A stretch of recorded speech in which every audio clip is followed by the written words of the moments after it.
आखिर रामायण के बाद शबरी का क्या हुआ? आखिर क्या थी माता शबरी की कहानी और माता शबरी आखिर किसका अवतार थी? चलिए अब करते हैं ज्ञान की बात। वीडियो में आगे बढ़ने से पहले हमारे चैनल को सब्सक्राइब अवश्य करें और बेल आइकन जरूर दबाएं। साथ ही कमेंट बॉक्स में जय श्री राम अवश्य लिखिएगा। रामायण में वनवास के दौरान जब रावण माता सीता का हरण कर ले गया था, तब माता सीता को ढूंढते हुए भगवान श्री राम माता शबरी से मिले थे। लेकिन माता शबरी की कथा को शुरू करने से पहले ये जानना बेहद जरूरी है कि आखिर माता शबरी अपने पूर्व जन्म में कौन थी और आखिर वो किसका अवतार थी। पद्म पुराण में एक कथा के अनुसार माता शबरी अपने पूर्व जन्म में स्वर्गलोक की एक अप्सरा थी, जो देवराज इंद्र के दरबार में नृत्य करती थी। एक बार स्वर्गलोक में देवराज इंद्र का दरबार लगा हुआ था और सभी नृत्यांगना नृत्य कर रही थी। उसी समय दरबार में स्वयं भगवान विष्णु का आगमन हुआ। देवराज इंद्र ने स्वयं भगवान विष्णु का आदर सम्मान के साथ स्वागत किया और उन्हें सम्मान के साथ बिठाया। तभी उन्हीं नृत्यांगनाओं के बीच नृत्य कर रही एक अप्सरा नारायण पर मोहित हो जाती है और नारायण को निहारते निहारते वो अपना नृत्य ही भूल जाती है। इस पर देवराज इंद्र ने नाराज होकर उस अप्सरा को मृत्युलोक में जाने का श्राप दे दिया। लेकिन उस अप्सरा ने देवराज से विनती की कि वो केवल अपने प्रभु हरि को ही देख रही थी और उनके दर्शन कर रही थी, और दर्शन करते करते वो इतना खो गई कि उन्हें नृत्य का ध्यान ही नहीं रहा।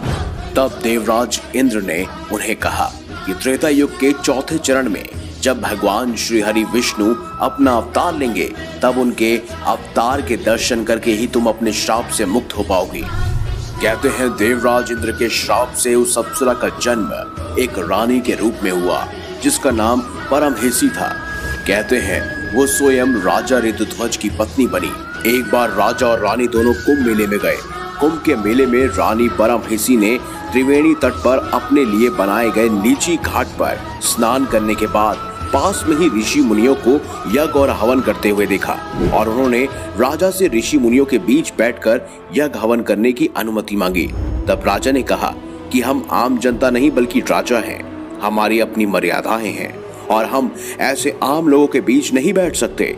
ये सुनकर रानी परमहंसी बहुत दुखी हुई और उसी रात्रि को त्रिवेणी घाट पर जाकर रोने लगी। उन्होंने भगवान विष्णु से प्रार्थना की कि अगले जन्म में उन्हें ना तो रूपवान बनाए और ना ही रानी, और इतना कहकर उन्होंने गंगा मैया से प्रार्थना की कि वो उन्हें अपने अंदर स्थान दे।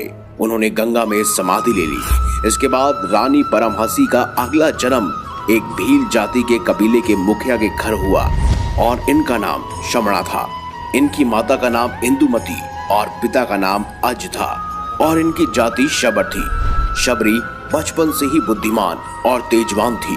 उन्हें पशु पक्षियों की भाषा समझ में आती थी और उनके प्रति उनके मन में दया भाव हमेशा रहता था। जब शबरी धीरे धीरे बड़ी होने लगी, तब इनके पिता और उनकी पत्नी इंदुमती ने इनके विवाह की तैयारी की और विवाह के लिए बहुत सारे पशु पक्षियों को इकट्ठा कर लिया।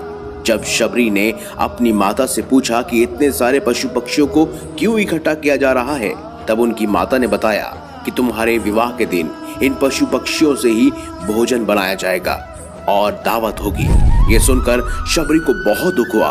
उन्होंने सोचा कि केवल मेरे विवाह के लिए जब इतने सारे पशु पक्षियों को मारा जाएगा, तो मैं विवाह ही नहीं करूंगी। और विवाह के एक दिन पहले ही शबरी ने अपने बाड़े के किवाड़ को खोल दिया और सभी पशु पक्षियों को मुक्त कर दिया और डर की वजह से अपने घर से भाग गई। भागकर शबरी ऋषि मुख पर्वत के पास गई, जहां पर उन्होंने 10,000 ऋषियों का आश्रम देखा। क्योंकि शबरी निचली जाति की थी, इसीलिए वह ऋषियों से छुपकर उनकी सेवा करने लगी और उनके आश्रम में साफ सफाई करने लगी। साथ ही यज्ञ के लिए इकट्ठा करने वाली लकड़ियों का भी इंतजाम करने लगी। लेकिन आश्रम के ऋषि इस बात से हैरान थे कि आखिर उनके सारे काम कौन निपटा देता है।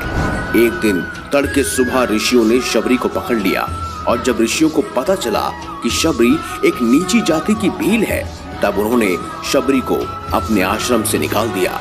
तब मातंग ऋषि ने शबरी को अपनी पुत्री मानकर उन्हें अपनी कुटिया में रहने की अनुमति दे दी। जब मातंग ऋषि अपने देह त्याग रहे थे, तब उन्होंने शबरी को बुलाकर कहा कि मैं अपने देह त्यागना चाहता हूँ, पर अब तुम श्री राम का भजन करना। तब शबरी ने मातंग ऋषि से पूछा कि ये श्री राम कौन है, वह मुझे कैसे मिलेंगे। तब मातंग ऋषि ने कहा कि श्री राम खुद तुम्हारी कुटिया पर आएंगे और तुम्हारा उद्धार करेंगे। इसके बाद शबरी रोजाना भगवान श्री राम का इंतजार करती रहती थी। रास्ते में उनके लिए फूल बिछाकर रखती थी और श्री राम के लिए पेड़ तोड़कर लाया करती थी। जब एक दिन शबरी श्री राम के लिए चक चक कर मीठे बेरों को इकट्ठा कर रही थी, तभी श्री राम उनकी कुटिया में आए और शबरी ने एक बार देखते ही श्री राम को पहचान लिया और उनका आदर सत्कार करके प्रेम से उन्हें चक चक कर मीठे बेर खिलाए। शबरी की इस निर्मल भक्ति से प्रसन्न होकर भगवान श्री राम ने उन्हें अपने दर्शन दिए और मोक्ष देकर उन्हें श्राप से मुक्त कर दिया। तो यही थी माता शबरी की कहानी, उनके अवतार की कहानी कि किस तरह देवराज इंद्र के स्वर्ग की एक अप्सरा जो खुद देवराज इंद्र के श्राप से शबरी में तब्दील हो गई और किस तरह से स्वयं भगवान विष्णु के अवतार यानी स्वयं भगवान श्री राम के हाथों उनका उद्धार हुआ। आपके इस बारे में क्या विचार है, कमेंट बॉक्स में हमें अवश्य बताएं। वीडियो अगर आपको अच्छी लगी है तो लाइक करें, हमारे चैनल को सब्सक्राइब करें और ज्यादा से ज्यादा शेयर भी करें। मिलेंगे अगली बार एक नई खास वीडियो के साथ।